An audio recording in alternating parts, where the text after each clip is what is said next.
Um, just so you all know, we are recording this session. So if you have to jump out early, or if you have colleagues who wanted to be here but couldn't, we will have this up on YouTube after the session. So good morning, everybody, and welcome to Let's Get Uncomfortable's latest session. This is on the topic of burnout. And we wanted to start by saying that we'd like to acknowledge the land that Let's Get Uncomfortable operates on. We're on the traditional territories of the Mississaugas of the New Credit and the traditional territories of the Anishinaabe, the Chippewa, the Wendat, and the Haudenosaunee. And we also respect that Toronto, or Tikaranto, is governed by the Dish with One Spoon Treaty between the Anishinaabe, the Mississaugas, and the Haudenosaunee. This treaty requires them and any subsequent newcomers to share and protect the land in the spirit of peace, friendship, and respect. And today we honor the Indigenous community for the work they do around mental health advocacy. And as tourism professionals, we also thank these original tour guides of these lands who continue to welcome us all to their territory. We're grateful for the opportunity to work on this land. Miigwech. And speaking of mental health, let me go to the next slide here. We also would like to say that to all of our attendees, that this conversation will be delivered through the lens of our hosts' lived experiences. And that means it's not academic or clinical information, but Let's Get Uncomfortable and our guests are not mental health professionals, so please don't take this necessarily as professional advice. But if you or someone that you know is struggling with mental health, there is hope and there is help. And we're posting a number and a link in the chat right now so that you can connect to a crisis responder where you will receive support, that's the word I'm looking for, without judgment, 24 hours a day, 7 days a week, 365 days a year. And there's a number that you can call, 1-833-456-4566. And as we'll learn today, a crisis can mean many things, but ultimately your definition of what you need is all that counts. And with that, I will turn things over to Shalene and Hassel. Thank you, Annie. Happy Tuesday. Everywhere you turn, you can read or listen to an interview of someone happily talk about the rebound. The industry is rebounding. Everyone's looking up. Well, how are you feeling? How are your peers feeling? How is your team feeling? Are they rebounding at the same pace as the market and your sales? In most cases, the answer is a quiet, uneasy no. But that is not what anyone actually wants to hear. While we hear phrases meant to be positive and encourage us, like the darkness is gone or build back better, we cannot ignore the traumatic impact COVID-19 left on us. Not only did it decimate our world population, it shredded any savings that any of us had, made our budgets obsolete, closed doors to businesses and homes, shuttered windows, and for some of us, we repeatedly felt each wave knock our vulnerable mental states off balance. Every day, messages of resilience, bounce back, and recovery echo behind us like a movie soundtrack. And with each new tune, we rise to the occasion, whether or not the words and feelings fall false on our own ears and felt off key. But the truth is, we are burning out. We are closed off to the notion that burnout could be happening to us, the travel industry, because we are trying to understand the blunt collective trauma we all encountered. We continue to face a long, drawn-out crisis that was worldwide, a widespread, deadly viral infection. We dealt with border closures and became experts in new travel and health regulations, took crash courses in insurance policies, claims, and loopholes. We took verbal assault and threats from clients hourly and daily for months. We felt abandoned by our government and forgotten when supports became available to other sectors. Some of our peers virtually stoned and chastised each other on social media for trying to travel or support the idea of freely moving across the globe. We sadly watched agency doors close temporarily and then permanently. Agents said their sad goodbyes and announced retirement in Facebook groups. We shook our heads each time we read an announcement about another BDM who was furloughed. We survived all of that and should be extremely proud. And because we are survivors, fighters, victors, dream makers, and innovators, we are now expected to mentally rebound as fast as our reported record-breaking sales and be ready to service our clients and peers with pre-COVID energy and stellar customer service. But we're skipping a step. Just when that collective trauma started to numb and the noise died down, some of us started feeling the buzz of a collective grief. And that is where many of us are right now. You can hear it in your peer groups. You see it on the faces of those you see at much awaited industry events. You look around to see who's still there with you. You're looking for the other survivors. None of us completely feeling the same as one another, but there's an unspoken understanding. Then we look to our leaders. I may have missed it, but we have yet to see an organization, whether it's an RTO, a tour operator, a host agency, a consortia, an educator, or a regulator even acknowledge this trauma and grief. There certainly hasn't been any support or solutions, and that's because we're dancing around it. Yeah, we can talk about yoga and self-care, but there are no impactful and meaningful resources or solutions being offered. Do I have the answer? Absolutely not. But I think we should start talking about our mental health, and we're going to do that today since no one else is. Nobody is immune or safe from mental distress. It can happen to anybody, but yet we often treat it like there is something shamefully wrong with us. This is extremely dangerous. We need to talk about the anger and the feelings of isolation, the loneliness that comes with mental illness, with grief and loss, and reach out to each other so we can begin to heal. If we can't do that and normalize talking about mental health in our industry, so more of us can feel empowered to ask for support, that would be an amazing start. All it takes is one step forward, and no one's path is exactly the same length or difficulty. But which way do we go? Not 9 to 5 is a nonprofit global leader in mental health advocacy for the hospitality and food service sector. I'm pleased to introduce all of you to its co-founder and executive director, Hassel Aviles. Thank you for finding the time for this event. Oh, thank you for having me. It's a pleasure to be here, and thank you for that wonderful introduction.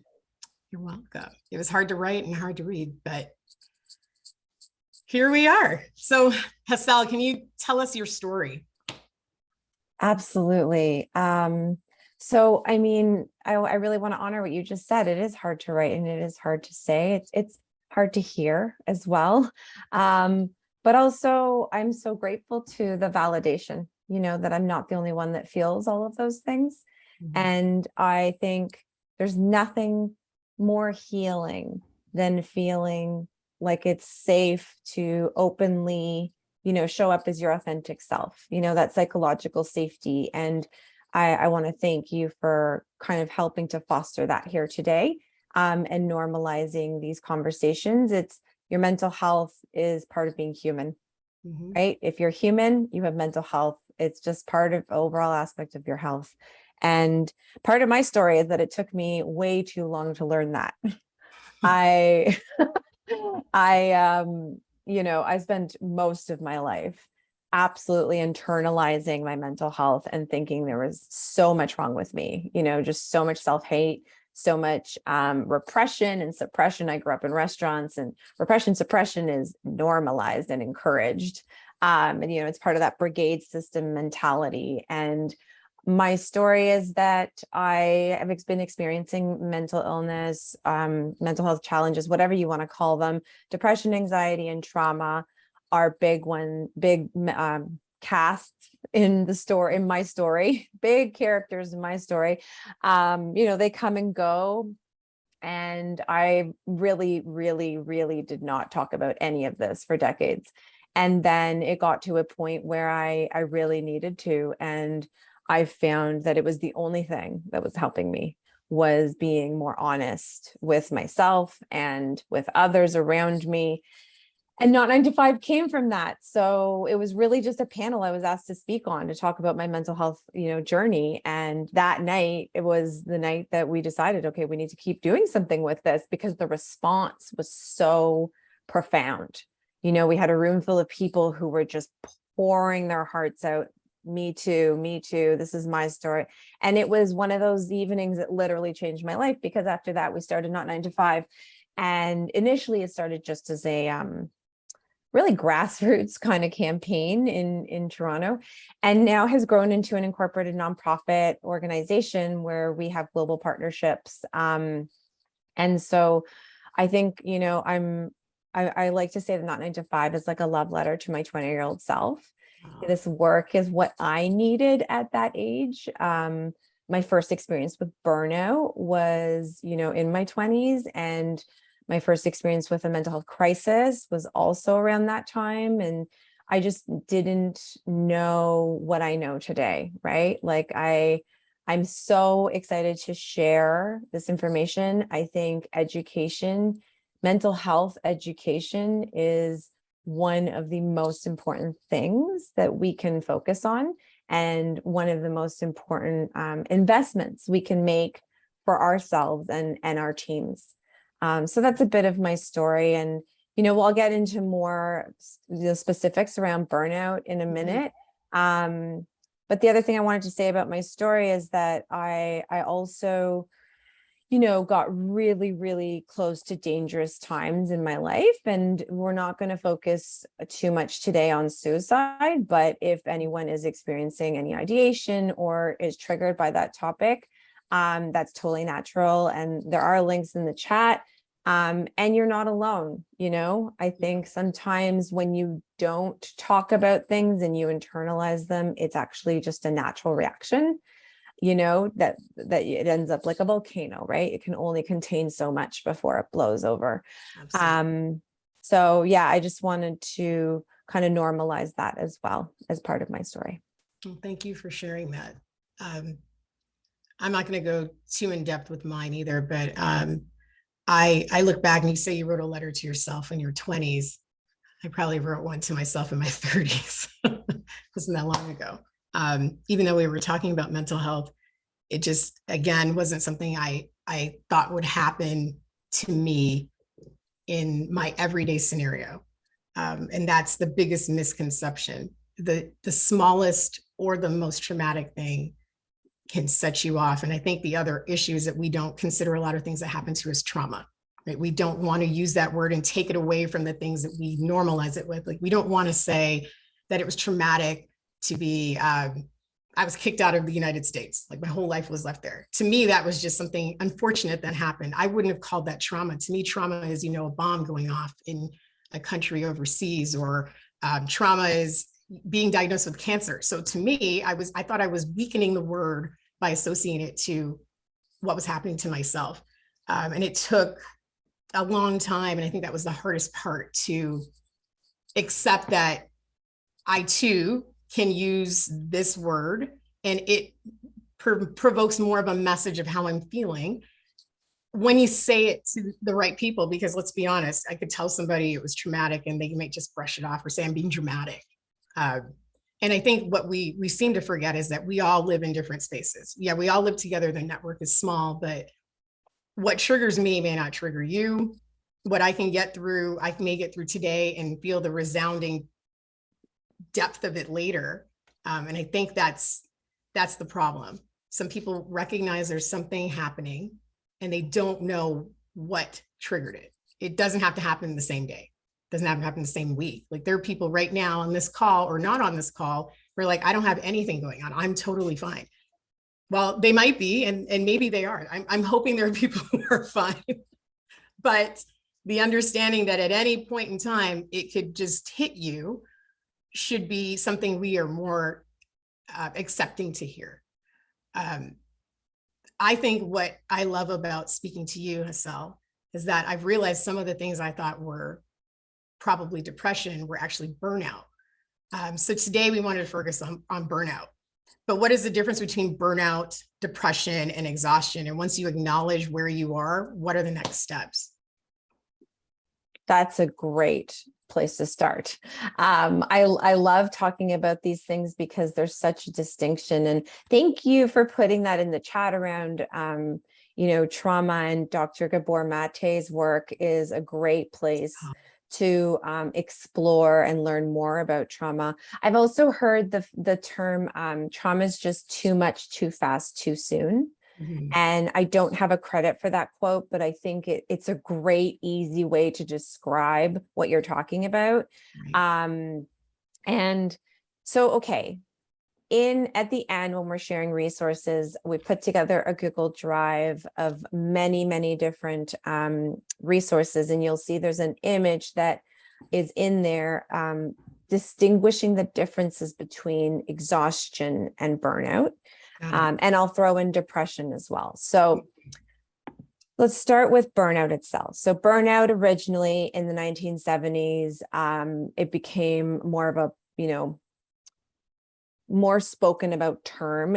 Dr. What was his name? No, Herbert Friedenberger was kind of the one who made it a little bit popular. He's a psychologist and psychotherapist, German-born American. And he didn't coin this term. This definitely existed before, but it became more, popular through a lot of his publications. And the way he described it was becoming exhausted by making excessive demands on energy, strength, or resources in the workplace. So originally it was just about the workplace. We only thought of burnout as a condition or a syndrome around the workplace. As now we have gone a bit further from that to understand that actually burnout can exist in your life in other environments as well. It's very much about your environment. So your, parenting can definitely be something that can lead to burnout. My first experience with burnout was actually as a result of my second child. She didn't sleep for 14 months for more than a couple hours at a time. And sleep deprivation, amongst many other things in my environment at the time, led to very serious experience with burnout. And, also social activism is another example. Basically, any environment where there's ongoing demands, expectations that are like unceasing, there's never ending expectations and demands on you. Those environments are a formula for burnout. There's also 3 different components that are really typical of burnout. Number 1 is depersonalization. So you're separating yourself emotionally, kind of detachment from yourself regarding your mind and body. Or in the workplace, for example, you're separating yourself emotionally from your work instead of investing, and it feels meaningful. Number 2 is a decreased sense of accomplishment. So you work harder and harder and harder, but yet you feel like you're not making any difference, right? There's that like constant like exertion, but doesn't feel like you're actually, it's like a treadmill, right? You're not actually moving from that spot. You're not burning calories. Right. And the third one is emotional exhaustion. So that's the biggest thing to really pay attention to when you're comparing exhaustion to burnout. Exhaustion is mainly physical. You feel it in physical ways. There's a loss of energy as well. Obviously, increased moodiness, irritability are huge with exhaustion, but it can be addressed with good quality sleep. So that's like the biggest thing to note, is that it can be addressed with sleep.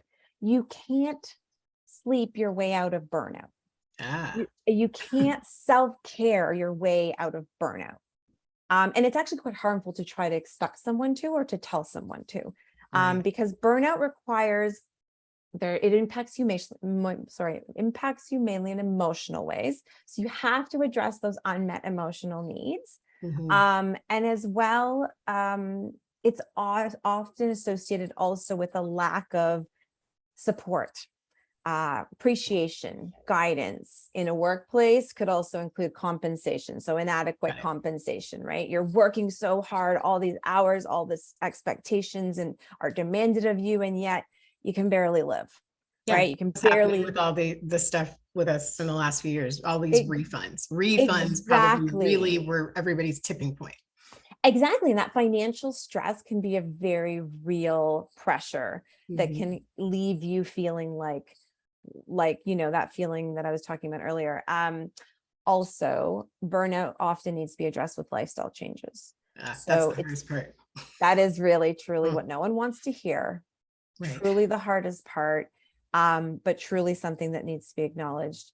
And the last point I'll make is talking about depression. So depression's been, like I said, a very big main character in my life. And it's often characterized by persistent sadness, lack of interest or pleasure in previously rewarding or enjoyable activities. So I find when I hit a pretty intense depression, something that used to spark joy for me, I don't care. Yeah. I feel nothing. There's a numbness. For some people, there's that persistent sadness, the crying, and you can't get out of bed. And for others, it's not. It's really, like, I should say, burnout and depression, the similarities they have is that they can manifest differently. Okay. Right. So if you experience depression and I experience depression, our experiences might actually not be the same. There might be some overlap, of course, like there is overlap with burnout and depression, but there's distinctions in how it manifests for you and how it manifests for me. Depression is also, a serious medical illness. Medical professionals define it as a mood disorder or mental illness. Burnout is not. Burnout is a condition. It's a syndrome, and it's a byproduct, again, of like the environment, that the experience situation that you are in. Again, like I said, whether it's work or in your interpersonal relationships at home or in other environments. And the last thing I'll say about depression and burnout, another similarity that they have is that you can be high functioning. Yeah. So I definitely experience high functioning depression. Oftentimes, even when I very much am not okay, I can still work. I can still do things. And same with burnout. The times that I have experienced burnout, I'm still working. I'm still productive. Obviously not as much as when I'm well. But you can have you can experience depression and still be at work, smiling and making jokes with your colleagues. That's the problem. And same with burnout. And that, you're right, that is the problem. Yeah. Something just came up. I was just thinking, can you be diagnosed with burnout? No, you can't. So you have to listen, really be able to identify it within yourself, or someone else help you identify it to correct. The second point was what I was about to say. Can you go to, I highly recommend, if you feel like you're experiencing symptoms of burnout, the more you read about it, the more it's all like, yep. Definitely, I advise you to seek, professional support, whether that's your medical doctor or whether that's other, different people seek healing in different ways. So I don't like to limit it to just a physician. Right. But it's definitely a good idea to find that kind of support, and definitely, like you said, can be an experience that you recognize with the support of someone else as well as yourself. So you mentioned something about lifestyle changes. Can you give examples of what that may be, at least in our industry? Like what things could be impacting that are considered lifestyle that we would have to change? Oh, I mean, like I said earlier, this is the stuff no one wants to hear, because that's why we're here. Let's get uncomfortable. I love this. Right. I love this so much. And my favorite saying of the last couple of years is to lean into the discomfort, lean into the discomfort. And so I love Let's Get Uncomfortable as a name. I just think it's brilliant. And it's a good call. It's like, thank you for calling me into that. I needed that. So yes, actually someone put in the chat, boundaries for starters. I love it. Boundaries. You know what I love about boundaries? The minute you say that to someone, like, I'm setting my boundaries, they automatically are like, whoa, what did I do? You're accusing me of something. And I'm like, that has nothing to do with you. The point is, it's my boundary and it's pushing up against you. That's what you don't like about it, right? Like I might say, I'm not working on the weekends, and nobody wants to hear that. That's when they're free. They want to call me. I'm not working after 6. They don't want to hear that, but I need to set a boundary because I'm burnt out. So I need some time, whether I'm still working or not, but just some time to disengage from the things that are triggering me so that I can rebound back at least a little bit. But I'm high functioning, like you said. So you go back. Same. Thank you for sharing that. Yeah, same. I'm the same. This is my favorite quote about boundaries. Boundaries are the distance at which I can love you and me simultaneously. That's good. It's brilliant. I good. love it. And I really use it when I need to set boundaries. I will say, to your point though, if that's the reaction you're getting on you setting boundaries, that's something to also be curious about. Mhm. Because I will tell you, not everyone's going to react that way. No, they won't. And right, like I love when people set boundaries around me. It's like a celebration. Like I'm just like, oh my gosh, like thank you so much for, flexing and kind of, what's the word, like normalizing flexing boundaries. And I like to celebrate that when people say no to me, when people push back on certain things. I think it's so important that we honor and respect everyone's boundaries. Also, I want to acknowledge that sometimes boundaries are not a personal choice. Sometimes you're actually doing it for physical reasons, Yep. for mental health reasons. It's not like I want to be this way. Sometimes it's just that is how I'm genuinely, authentically experiencing life at this moment. So I can't just show up in the way you need me to or want me to. I think, okay, to your question was around lifestyle changes. So I think it's important to acknowledge your stressors as much as it is to acknowledge your environment. Okay. Because when we look at burnout, again, going back to like a definition, it's a state of emotional, physical, and mental exhaustion caused by excessive and prolonged stress. It occurs when you feel overwhelmed, emotionally drained, and unable to meet constant demands. So if that's the case, then you need to look at what are these specific things or specific people or specific environments. What are the factors that are contributing to you feeling, all of these things? And in some cases, it's your boss. In some cases, it's your schedule. In other cases, it's your commuting, as part of it. Obviously, it's never one of these things. It's always like a number of these things.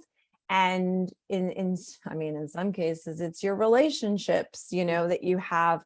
And here's the thing. So obviously, you can't just like quit your job and leave tomorrow. That's not realistic for most people. I totally acknowledge that. I'm not here to tell you to do that. But you can start to, again, get curious and lean into the discomfort of what you're feeling and really clarify for yourself first. I think that's the most important thing, is really look at what specifically needs to change in my lifestyle that's going to make this be less of a reality for me versus like more of that, right?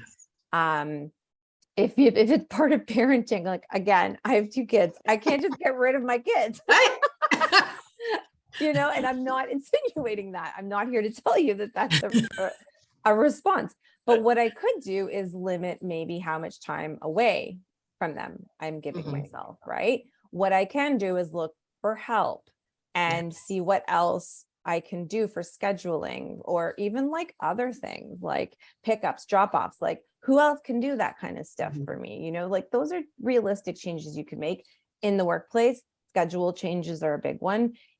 Role clarity is a big factor of burnout. So like if you have a certain role and it's the role, like the specific role, I know lots of people in the hospitality and tourism industry that have changed their roles in the last couple of years, right? And so asking for that, figuring out how to do that realistically, again, none of this happens overnight, but kind of moving in that direction can make a really big difference.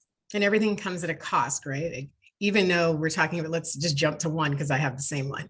So kids, pick up, childcare, that costs money, but at the end of the day, there has to be some kind of return on my investment of this.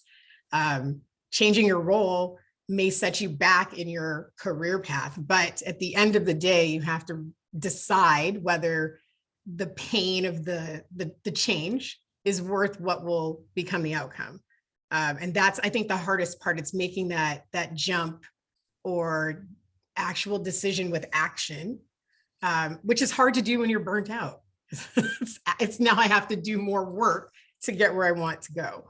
Yes, absolutely. And I think I want to highlight something you said earlier about sometimes you don't even recognize it in yourself. Mhm. That's very real. And I really want to highlight that for a second, because I think in speaking of all of this, like change and Mhm. thinking of lifestyle change, or thinking of like how to, recognize things in yourself, I think it's important to really think about how much time you're giving yourself in your life, your week, your day, what have you, to connect inwards and Mhm. check in with yourself. We check in with each other, we check in on Right. friends, we check in on our kids, we check in with family. Same has to be done inwards with yourself, and checking in as to what I'm feeling and why I'm feeling things is a Yes. huge part of That was this. hard. That's hard to learn. It's It's not so easy. hard. I think for a lot of us, especially when we're in like tourism, hospitality, where we're like always giving and we're in the service to others, it does feel like a weak muscle we need to strengthen, to Yes. be hospitable inwards, right? To bring that same care to ourselves. I think all of that is really, really important when we're thinking and talking about burnout, and when we're thinking and talking about possible changes we need to make. It's really easy. I've myself included, I've known many people who have found themselves in the hospital before they're even using the word burnout, Mhm. and it doesn't have to get to that level, right? The best way to think of burnout is around prevention. Yeah. That you really always want to be focusing on prevention. And so actually, if I can take a minute, I'd love to Mhm. run through 5 major causes of workplace burnout. Ah. I'm going to make it around workplace, but obviously these things exist in other environments as well. Mhm. So the causes, what I find interesting about these causes is that they're equally the same things that you can focus on to reduce Like burnout, lifestyle change. right? And prevent burnout, right? Because Mhm. if you know what the cause is, then you can obviously make sure to prevent that in Right. the workplace. So if you're in a leadership position, if you're the owner operator, if you're a manager, and even if you're not, these are 5 causes of workplace burnout to be aware of. Number 1 is unfair treatment at work. Oftentimes, if you're in a role where, certain things are happening and there's certain things happening to you, but not to your colleague. It's like, that's not fair. There's other things of schedule. It's like, why does that person get these shifts and I don't? Like, and sometimes managers do this, right? They schedule or they do things that are completely unfair and leave people in positions where they feel like they have no control then, right? Over their own environment, their own schedule, et cetera. So making sure there's like fairness in the workplace, unmanageable workload is Mhm. a huge one. So, if we're someone that struggles with saying no, and we keep saying yes and yes and yes and adding things to our plate, we can find ourselves in an unmanageable workload. Well, that didn't help during COVID, right? So if you had team members who were furloughed, or you were keeping your position at, like, let's say 75% salary, can you then say there's too much work? So you're stuck, and you accept it, and it just got worse and worse. So if even previous to COVID, you were already feeling that way, this was like the hardest Yep. pill to swallow, that you are sitting in this space and I need to eat, I need to pay bills, I need to do X, Y, and Z, and I have to deal with this every day. I couldn't agree with you more. And it's still happening, right? Because, like you Mhm. said, then the boom came with the openings Yeah. and traveled back, and, places are open, and I get it. And also, we have to acknowledge that this can lead to burnout. We Yep. have to acknowledge that this is a serious thing and isn't just like, oh, well, like it has to be something that we take very seriously. You can't, if you're giving someone or you yourself are being given tasks that actually cannot be accomplished in that day, in that week, in that month, that's unmanageable. You're giving someone an unmanageable workload. It's going to lead to them experiencing burnout. So really looking carefully and honestly at what the workload is, how much time they're being given for that, work Mhm. is really, really crucial. Number 3 is lack of role clarity. I kind of talked about this earlier. You need to be clear as to what your role is. And sometimes, like you said, in the pandemic, so much got thrown at us that you have 3 roles all of a sudden. You're like, how am I working 3 full-time jobs? I did not sign up for this marketing role that's now part of my job, or now I'm doing, like, I saw this in restaurants a lot because there's such a staff shortage that you are now doing like 2 or 3 different jobs at the same time. We see that on the resorts. I've seen exactly lifeguards serving drinks, and I'm like, what's happening? That is a big red flag. You need to ask for role clarity, or if you're in, again, leadership position, you need to be giving role clarity to your team. Number 4 is lack of communication and support from superiors. So again, that environment I was talking about of like, we don't talk about this here. Check your stuff at the door, suppress your emotional experiences. Managers that are not equipped with certain communication skills and leadership skills to be able to hold space for these conversations. Really important. This is also why I'm such a fan of mental health education, because I think the more you learn, the more tools you have, the easier it gets to actually have these conversations without feeling like, oh my gosh, what do I say? What do I do? Once you learn these skills, you know exactly what to say and not to say, and you know exactly what to do. And figuring out how to have those conversations, learning anti-oppressive communication as well, because you don't want to contribute to people's, experiences that are very valid and cannot be, gaslit and dismissed away. That's what I was going to say, dismissed, because, not all of us have managers. Some of us are in, host agencies, or we're independent contractors, and you feel that dismissive, are you okay? And then it's automatically moving on to something else. No one's really, they don't want to hear how you're feeling. They want you to say, only manage what you can manage. But then when you are ready to say, I can't manage this, there's no one to help, right? So you're back where you started. But something you mentioned there about tasks. So I give myself my own tasks. I've had to stop and look at my task list. The list I've given myself is unmanageable, right? So sometimes we do this to ourselves because, again, at some point, we're functioning very highly and we have set our standard for ourselves, or those around us of like, this is what she does. She turns it around so quickly. She's very thorough. And then you look at the list. I've had a list sitting at my desk for like 2 weeks. There's people waiting on things. Again, the cost to get myself out of that, I have to hire. Can I afford to hire? It doesn't matter, because if I can't, what's going to happen to me? What's going to happen to my brand? What's going to happen to my ICs? If I can't get it together, but there's a cost. It's a lifestyle change. Again, it's like this big chicken egg. Like, where do you start? The problem is that so many of us don't have, if you have a salaried job, which not a lot of us do, or at least when I had one, I could say I need a break, or there's too much going on, or take a vacation and leave, and somebody else would handle what I left, supposedly. We aren't all in that position. So it's where do you go and where do you shift? And because you feel alone, you may not ask a colleague or a friend for help. Or when they offer it, you don't believe it's genuine, because you're like, yeah, you're saying that. It's nice. It's niceties. But when I say, can you handle this for me? Hands off.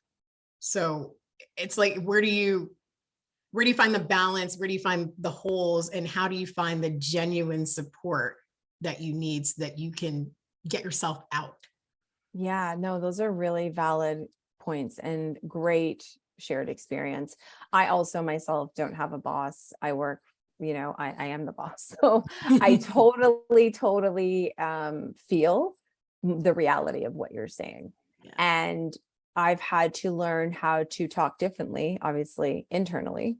So my internal communication I've had to unlearn a lot, let go of a lot of antiquated, harmful, oppressive, ways of talking to myself, and thinking about work.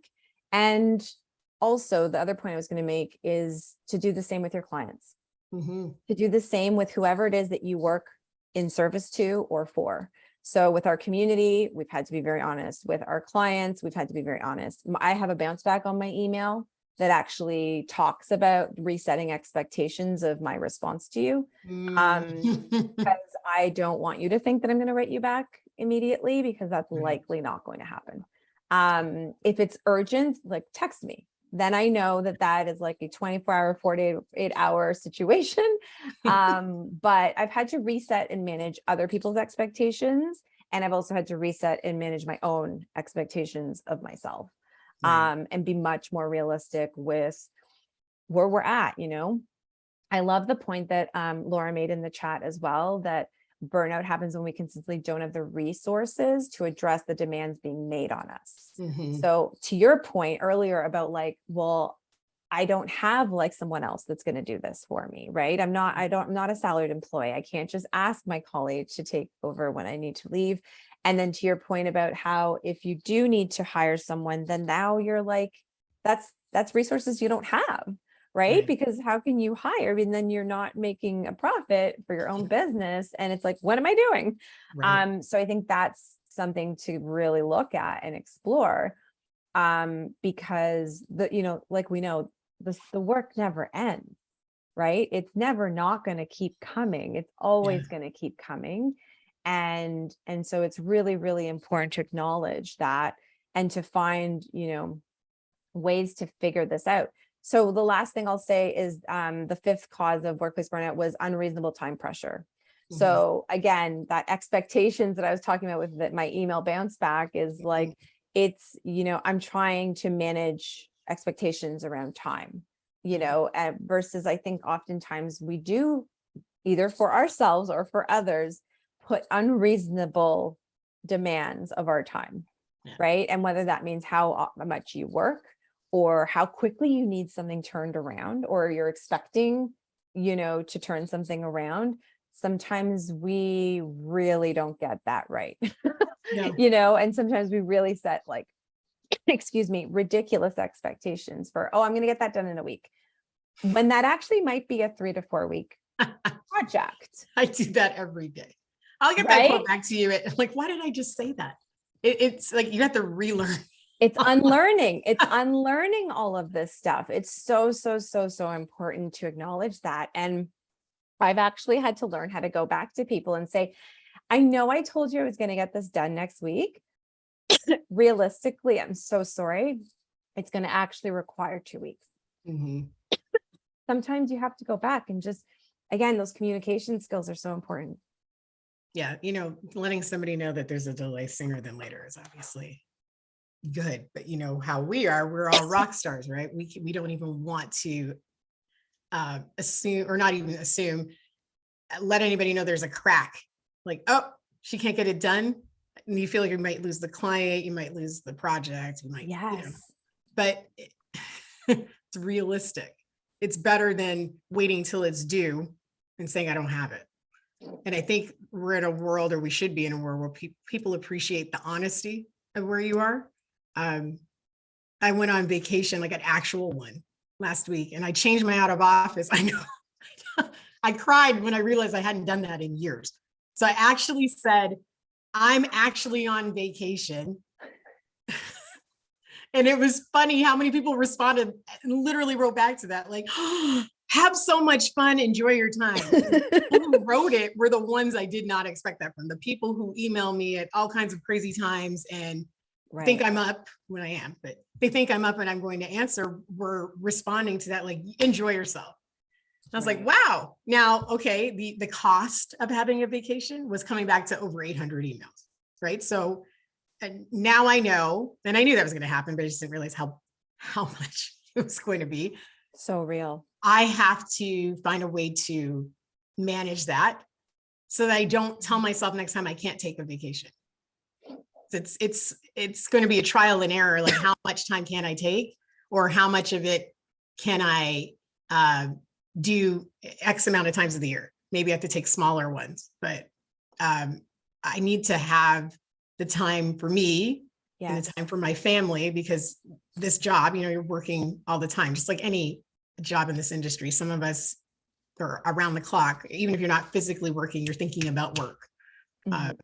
then that's what's burning you out, right? Especially when it's all these negative things. So that was fun, but can I do it again? I don't know. To tell you the honest truth, will I do it again? I don't know. I really hope We have to give so. ourselves the space to do it, and I can say it, but will I do it? That's the hard part. That's such a real experience. That's such a good point. I think thank you for sharing that and normalizing that, because I think a lot of people sometimes avoid vacation for that reason. Mhm. You know, I think also to my point earlier about like hospitality, tourism, we're in the service to others. We often tend to struggle with receiving. Yes. Right. And so vacation, real vacation, like out of office, goodbye, no laptop, is receiving, right? It can be uncomfortable, it can be foreign. And I don't know, I think it's like a weak muscle. So I think that it can be strengthened. And I think if it's the first one in a long time, what you just described makes perfect sense. Yeah. You know, and doing it again in the future, not going to be your first time again in a bunch of years. I love what you just said about like, maybe it's more often, but less time, right? Yeah. Maybe, we don't know, right? No one knows the solutions for our own lives except for ourselves. There's no guidebook for this stuff. You need to figure it out for yourself. I need to figure it out for myself. And we need to figure it out together by being in community and sharing these conversations, right? That's what makes today so important. And I love to see how many people are here today and sharing, because it's so important to put words to these experiences. Language really validates our experiences. If your language is limited or you don't have the capacity to speak the language of emotions, it can really drastically impact how you experience these emotions. See, I just wrote something in the chat that's amazing. Great. I think we're so used to the exploitation in the industry demands of capitalism that we internalize the harmful demands of the system and thereby exploit ourselves. And it turns into a hamster wheel that we contribute to. Absolutely. That's everything is right there. That what I started with is that, like, yeah, look, our industry's on the rise and we're all going to make all this money.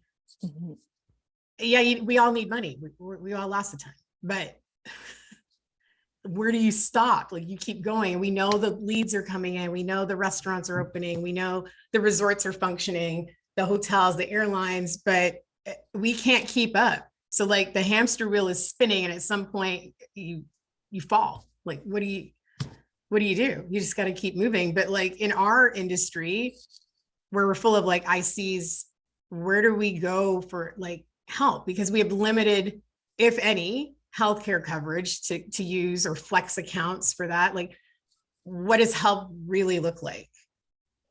Well, first I want to just add on to what you just shared, because I think it's really, really important. And the comment here, thank you so much, about bringing up something I was going to bring up in a bit, but the social aspect of burnout is so important to acknowledge, right? We all live in systems of oppression, and capitalism being one of them. And that definitely contributes to burnout. And that's why, earlier I was saying you can't like self-care your way out of this. I love this point so much that's in this chat, because it brings me to something that I also want to make sure to highlight, which is burnout is not a personal failure, and it's not an individual experience. Like I said earlier, it's a huge part of the environment that you exist in. So this is the environment we exist in, right? These are the systems that we live in. Then it's a really important point to make here that it's not experienced in isolation, right? And treating burnout as something that's individual is actually harmful, right? It adds harm onto an already painful experience. It's really important, this point that's been made in the chat, to highlight that it's something that we have internalized. I mean, also we are also impacted by white supremacy culture, which is full of so many things that contribute to burnout, like individualism, for example, being one of the characteristics, is a huge thing that we need to learn more about, talk about, put words to, and express why this is so damaging to all of us. It's not just people of color, Black and Indigenous people that are harmed by white supremacy culture. Everyone loses in these systems of oppression, right? Nobody wins. It's a lose, lose, lose, lose scenario. And so thank you for bringing up that point and highlighting that, because it's so, so important to look at the social impact that this all has on our health. And for some, yes, today we're focusing on burnout, but like I said earlier, for others, it manifests as something else. Yeah, like think of the people who left different sectors of our industry or left altogether. And the narrative is no one wants to work. Yes. That's not true. Not true. You know what I love? You may know you just don't want to work there anymore. I can't handle that. Look what just happened.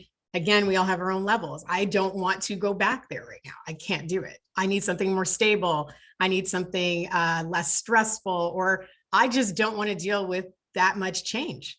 Like, I don't want to do it anymore.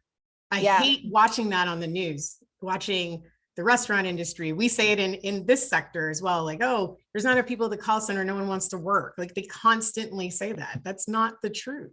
At all. That's and not what it is. Brittany's point here, it also makes me furious. It fills me with rage when I hear that, because I also don't like the term labor shortage, because there is no shortage of labor.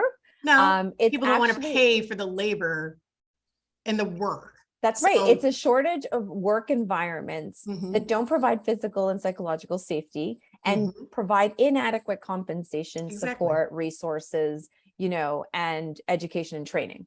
That's really what's the shortage of. We don't have enough work environments, or if we're entrepreneurial or if we're self-employed, we lack sometimes the skills to create those environments for ourselves, right? So we're unlearning and learning at the same time how to do this for ourselves and for others. Okay, so let's talk about solutions now. Yeah. Because you did ask me that. Like, where do I go? Like, what do you do? Where am I going? Where do you go? What do you do? So I think, like, I know I've said this a few times. I'm gonna just keep repeating myself. Education, I think is really truly liberation in a lot of these topics. I think the more you know, the more equipped and empowered you can feel. I know for myself, I can't even tell you the tremendous difference it's made for my mental health challenges to have words for what I'm experiencing, and then to be able to find other sources. So, there's always going to be the mainstream resources that get shared. Like we shared a crisis hotline and that kind of stuff. That stuff is generic and mainstream, and that's great. But it's also important to seek your own way to learn. Everyone learns differently. Some people read books, some people don't at all and will never read a book, and other people need audio, as a learning tool. However it is that you learn, just to figure out how to find more of that. There's people sometimes on social media you can follow that you can learn a lot from. There were some good people. Do you have anybody offhand? Like, because remember we were having a discussion about someone who was problematic. That's right. I want people going down the wrong loopholes, but can you think of anybody offhand, or do we want to just share that later? Like, yeah, I mean, I would love to probably think about that more versus just like put it in the chat right now. I think when it comes to burnout or any of these topics, I would highly recommend you to focus on data and research, because these topics are changing all the time. So even I just want to acknowledge that, like, we have only skimmed the surface when it comes to neuroscience. We've only skimmed the surface when it comes to these topics and talking about them in a kind of everyday language way as well. Because sometimes this stuff is academic and clinical in language, and that can be limiting. Like, I find that limiting. I don't find that there's a lot of research and data that's accessible to everyone. A big part of the work Not 9 to 5 does is trying to translate this stuff into everyday language to make it more real talk, because it's not realistic to expect that my chef friends, my restaurant owner friends, my tourism industry friends are going to read these like 15-page research documents that are written in like, it's not legal language, it's academic language, but it's like Right. just as dense. And so Right. I think finding the sources that speak to you are huge. And I will definitely think of a short list to give to Brittany to include in the post-event email that goes out on social. There's some really great stuff on there. And well, also you guys repost a lot. So we do. You are a good resource. Yes, obviously our Instagram. I will say that, I do try to always make sure that we're not just creating our own content. I really believe in amplifying the work of others. I really believe in, Laura, who commented earlier, like, I love her content. I share it regularly. You give her a shout out. I know she's here, but there's so many other people that I love to amplify their work. Our last Instagram post actually on burnout is from a writer in Denmark, Copenhagen. And it's a very dense post on burnout, but it really talks to those social aspects, and taking us away from this idea that it's an individual experience and taking us away that it's a personal failure in any way. But going to your, solutions. So another thing to educate yourself on is psychological safety. What does that term mean? How do you foster it? What are the ways in which we can create environments that are psychologically safe for ourselves and others? I think that's such an important thing to do when we're trying to think of preventing burnout. And part of psychological safety is like being able to make mistakes, be vulnerable with each other, take risks, and give and receive feedback without any fear that there's going to be negative consequences to how you're perceived or to your job itself. And that's very real, right? Because oftentimes we feel like, oh, everything has to be perfect. And again, perfectionism being a characteristic of white supremacy culture, like we want to stay away from that. We want to try to embrace mistakes as learning opportunities, being vulnerable with each other. Yes, it's hard and it's uncomfortable, but it's a strength. And if it's a weak muscle, then you have to practice it. I mean, 10 years ago, there's no way I would have come on a webinar and openly talked about my mental health challenges, but I've come a long way by like flexing my muscle in small environments first, right? And then now doing public speaking on a more regular basis. Outside of that, I think it's really important to learn more about community care.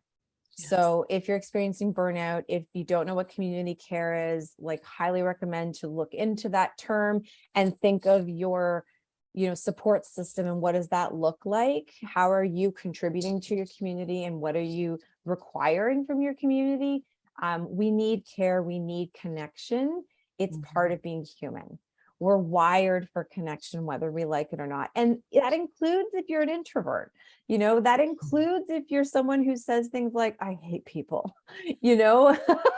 I've heard that a lot in hospitality. We're like, what? You want me to like be around more people? I'm like, no, that's not what I'm saying.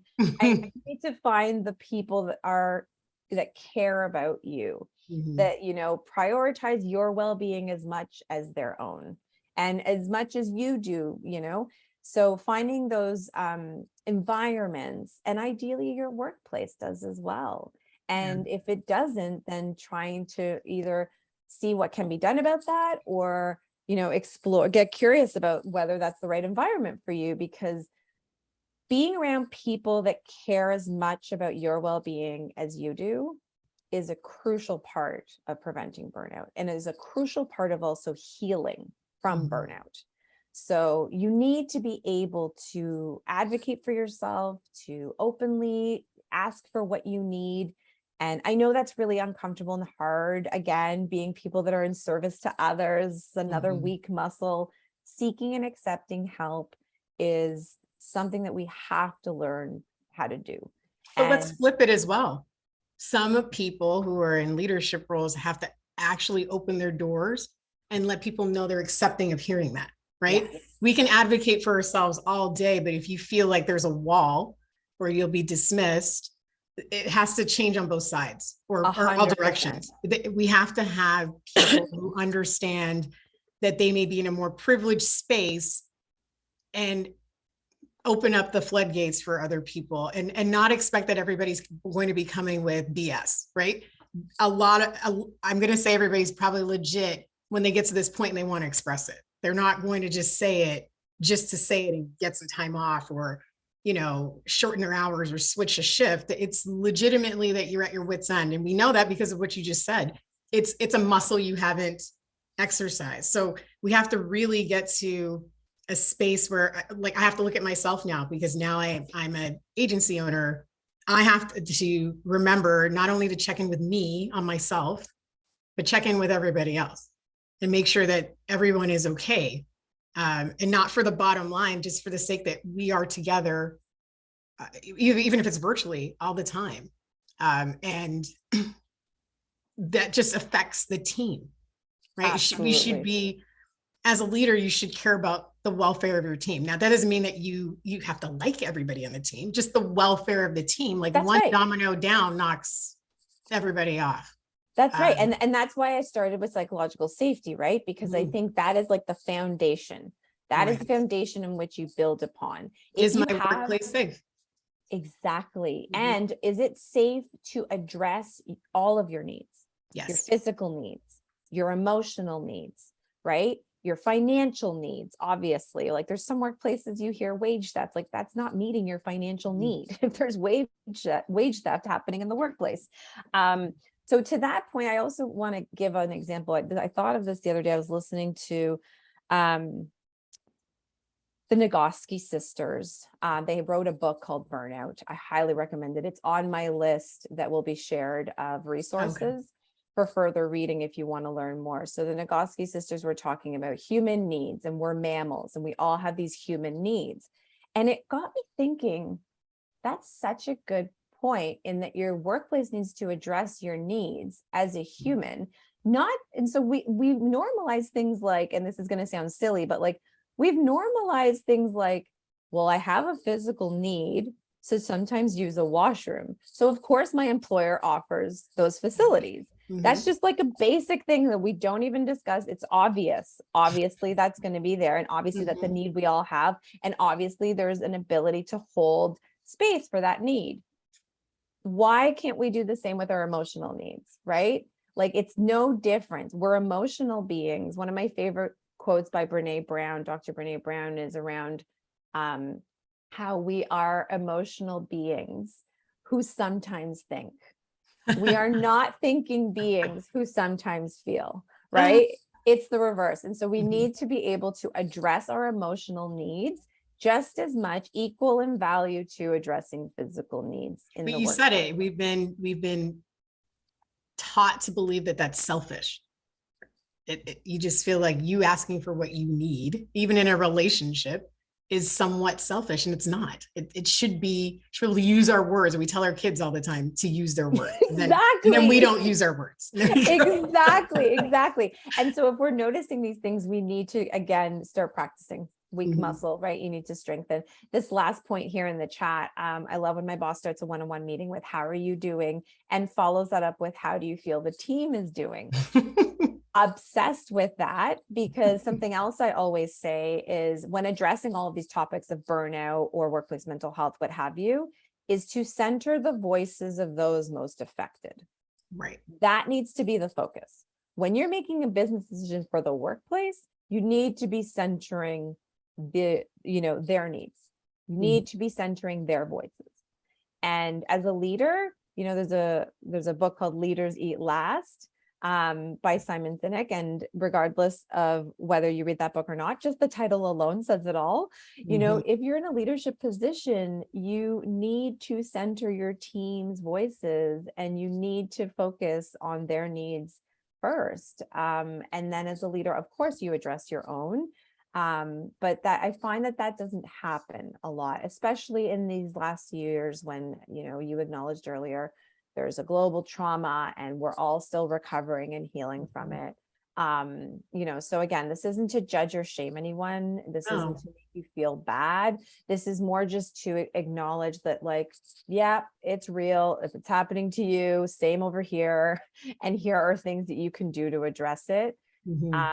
So again, in terms of like solutions and wellness, so I love, again, I was listening to the Nagoski Sisters, and their definition of wellness is one that I will now carry with me. So their definition is of the freedom to oscillate between all the cycles in being human, from rest to autonomy to connection. And I love that so, so much, because it really, again, goes to that addressing your needs point, you know, and taking us away from the idea that wellness and self-care are the same thing. No. Or that's the solution. It's just not. So how do you help yourself if you're feeling, I don't want to say it because everybody's not feeling this way, but feeling broken? If you're exhausted, you can't help yourself. Like, you can't, not completely. Maybe you can find, drag yourself to the place where you can get the help and then receive, but you can't do it all by yourself. Like, you can't just get yourself out of depression. Like, people want to make you feel like just snap out of it, get out of it. You're burnt out, go have a nap and get back to it. You need at least one hand extended to get you just up. And even that's exhausting, just to get up and start helping and advocating for you. Because sometimes, I think we talked about this, you need more than one thing at a time. Yes, I was about to say that. You need to talk to someone that you don't know on, let's say, a crisis line. And I wanted to add there, don't be scared that the crisis line says suicide. It's just a crisis line. Like, don't feel that you can't call it for whatever you're going through. Sometimes you need that. Sometimes you need a consistent person that sees how you're progressing or not to talk to. So maybe that's a social worker. Sometimes it's just your primary care physician, because they know you. So they can look at you and see, like, yeah, this is not your normal state. How do we help you get to where you want to be? Maybe you don't even want to be the old person. Maybe there's a new version of you. How do we get you there? And they can then maybe refer you. There's so many things. There's, like you said, there are books, but when I was in that mindset, I couldn't read a whole book. So I would find whatever snippets on like good medical sites that could easily, as you said, translate for me all the medical jargon I didn't understand. And then I would go back to someone who I knew was a professional and make sure I was reading the right things, because I don't know. I'm not an expert. There's so many things you can do. There's even, if you have legitimate friends and colleagues who really are listening to you and not just the, hey, how you doing today, and don't want the real answer.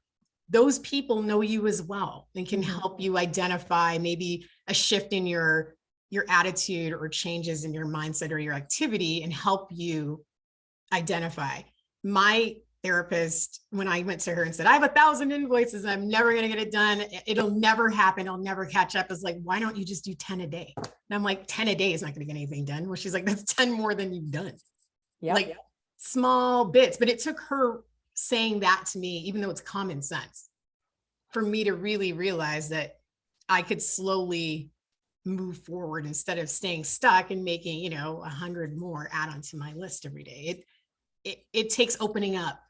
And everyone won't feel right. So you have the right to meet someone, talk to them, and realize you don't connect, and move on. Don't give up. You have to find what works for you. But it's the ability of starting to find the help that will be the momentum that gets you where you need to go. I love that so much. Something I always like to say as well is, like, seeking professional support doesn't always mean, like I said earlier, doesn't always mean a doctor, right? It doesn't always mean therapy. It doesn't always mean a therapist. And for some people, therapy helps so much. And, in my life, there's been times where therapy has been helpful and other times where therapy has been harmful.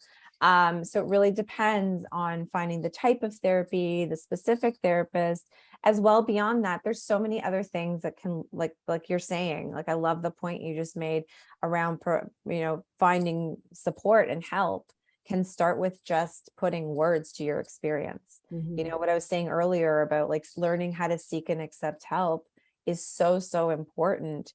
And if that's, again, really hard to do, which it has been for me, I know most of my life, I've had to start in baby steps, like you just said. I think baby steps are underrated. I think we definitely don't acknowledge the power and impact of baby steps. When I've been in crisis, it's really 1 minute, one breath at a time. And it's not even one day at a time. It's literally like moment to moment. And so figuring out how can I just get through the next 10 seconds, can I get through the next 10 breaths? And to that point about breath, I would say there are some ways to get your body through the stress cycle that you can really involve your body in. And I think that that's something that we can all learn how to do more. So somatic work, connecting inwards, again, not just with your emotional experience, but your physical body, this beautiful body that we all have, however it looks. It can actually help us in these moments. Animals, when they experience a trauma, when they're experiencing something, they often afterwards will shake it off. You see this with deer when there's like guns shooting in the forest, and you see deer and they'll like shake it off. They'll do a full body shake off. And there's something to really acknowledge in the stress cycle of like figuring out how to do that for yourself. It can really help us also kind of get out of that numbness or that fog that we can get into with depression or burnout or even anxiety, to be honest. So dealing with the stress response cycle, so it can look like jumping jacks, it can look like jumping up and down, any kind of shaking it out, shaking it off. Another really great important way to connect inwards and release sometimes some of this stress within our bodies is to hold tension. When you inhale and then hold the tension and tense every part of your body for 10 seconds and then release and on your exhale and release it all.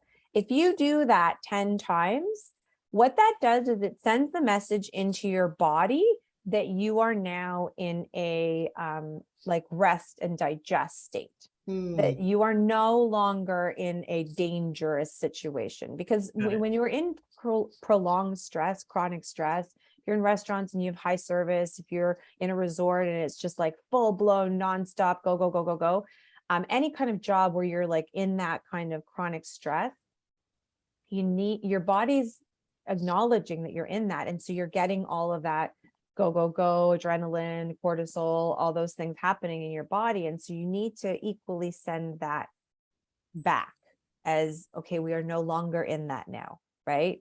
When you get home or when your shift is done, when things are, you have to send that message to our bodies.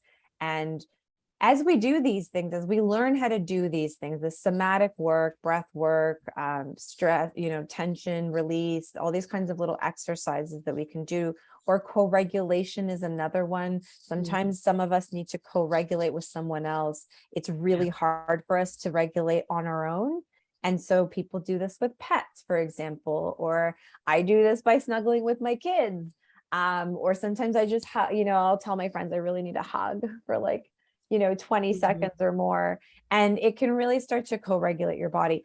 The more that you can do that, the more that helps you connect into figuring out what it is your needs are, right? What you need, exactly what your needs are. If you're not in that state, it's really hard to see this within yourself and to figure out next steps. And you're absolutely right about, talking sometimes with someone who's not your friends or family can be really helpful. I've called crisis text lines before. I've called an abundance of different other things. And it's really valuable to be able to get that kind of fresh set of eyes, that like outside perspective. If it's only your friends and family, sometimes there can be bias happening as well, amongst other things. So I think you made a really excellent point, and I definitely recommend, whatever seeking, accepting help looks like for you, trying to connect inwards, that intuition will lead you there. Right. I wanted to just jump up. There was a comment up here a while ago. There's no name, but it said, take good care of yourselves. I was giving so much attention to the staff that I was managing and needed to be done. And I'm not regretting any of that, as I adored my staff. And some of them had it really rough with families dying from COVID. I was managing them, but also making sure all of them were okay with work and the pandemic, et cetera, et cetera. Unfortunately, I didn't get any support from above, and the company laid me off. And now I'm rethinking on where I'm going next. It's not, no one wants to work It's people are now choosing where to work. And I just wanted to read that out if people didn't see it, because that's real. All of that is real. And I'm so sorry that happened. There's so many stories similar to that. And it's, again, being able to even say that out loud is probably a lot, but someone else is feeling that and can identify. And once we can keep saying these things to each other and realizing the state our industry and the world is in, then we can try to find ways past and around this and make sure it doesn't happen again. It's going to happen. This is going to be dragging out for a while, but still, I mean, the next thing will come, right? So we have to take care of each other. I wanted to just leave with advocacy and self-advocacy. Do you have any pointers or things we could say to everyone about how to do that for yourself? I know we talked about working that muscle and trying to speak and say how we feel. What else can that look like to somebody trying to advocate for themselves? Yeah, I think that's a really great question. And because, like I said, I think for a lot of us in these industries where we're so used to being in service to others, it's something we struggle with. I think definitely, like we repeated, practicing small baby steps will help strengthen that weak muscle, and asking when you aren't in crisis. So That's good. setting yourself up when you're feeling stable, strong, good, positive, happy, or, just generally, in a good place. You're just feeling like I'm in a good place right now.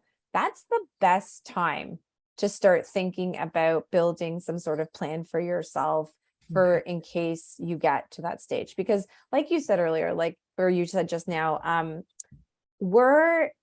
it's not over. We're still in a pandemic in a way, and people still die from COVID. And again, this is stuff no one wants to hear, but it is happening. And so I think it's important to think ahead, be proactive versus reactive. So many of us are reacting to things instead of having, ideally some thought or plan around thinking ahead. And if, like I said, if it's hard to ask for help, then figure out how you can start in the small way, and figure out how you can start for something that you don't desperately need, right? Something that you might kind of just casually want, Low-hanging fruit. Yeah, exactly. Like something that's not like super like, oh my gosh, I need to ask for all this time off, or oh my gosh, I need to like change my entire schedule because now my therapy can only happen on this one day at this one time, or, whatever the case may be. My family situation has changed, or my medication has changed, or whatever the thing. These are big, big things. But we could practice it with something that's not so big a deal, right? Something that's like less crucial, doesn't feel crisis related. It's just kind of a nice to have, low hanging fruit, like you said. I think practicing with that helped me learn a lot about self-advocacy. Like even just making plans, or setting up a meeting, asking for something that you need in a way that is like a preference. And it's going to feel really awkward and uncomfortable initially. It is awkward. Okay. So just like acknowledge that it's awkward, that you might feel awkward and it might feel uncomfortable. And you're like, oh, I'm about to send this email. This is so hard. And you like click send and you're like, oh, that was so uncomfortable, Unsend. Yeah. And it feels like you want to unsend so bad. Or even on a phone call, you might be like, it's okay to also say like, this is hard for me to ask. I think it's really important to be vulnerable in those moments and acknowledge, like, even right now, I'll acknowledge it. This is hard for me to do. I experience social anxiety. Public speaking is not comfortable for me, but it's something I do on a regular basis as a form of exposure therapy. It's really hard for me to talk about these things. And yet I refuse to let the fear stop me. So I just do it scared. I don't not do it because I really believe in these conversations being open and public and normalized. And I really believe in sharing lived experience. we can find all the, like you said earlier, we can find all the academic clinical stuff, and it's all out there, and it's all, books and podcasts and articles and stuff. But sometimes we don't get enough of the lived experience conversations, So thank you so much for this conversation and for sharing this and making it public, because making sure that we're sharing lived experience with equal value to academic and clinical information is so important to better understand mental health and to better understand concepts like burnout. The understanding is always changing, right? Like I said earlier, we've still just barely scratched the surface on neuroscience. So sometimes we can even know more than our professional support systems. Like, I can't tell you how many times I've gone to a psychiatrist or psychotherapist or social worker, and I've shared things with them that I know, and they don't even know these things. Do you know? I can't tell you how often that happens to me because of the work I do now, and because I center lived experience as so valid. So your experience is just as valid to me as anything my therapist tells me. I hold your, shared experience up on the same equal value. And anyone who's listening here and anyone who's sharing things here, same thing. I hold that experience that you just read, that comment, with the same equal value of importance as a clinical research study that I might read later. It's all valuable. We have to share. We have to. We have to share. We have to share. And so self-advocacy plays into that because it's part of it. Part of self-advocacy is learning how to share and learning how to speak to your needs. And yeah, my biggest advice would be practice when you're not in crisis. Practice when it's not desperate. Practice when it's something like a nice to have, and keep practicing, right? And practice with someone that you feel safe and comfortable with the first few times, because I've been in those situations where I've had to ask someone and they were not safe and comfortable and supportive. And it really sets you back. It really sets you back because you're like, I'm practicing self-advocacy. I'm asking for what I need. And you get gaslit, shut down, dismissed, told that you're dramatic, you're too much, you're, all these things. And it's so important to start small and practice in safe environments. That was great.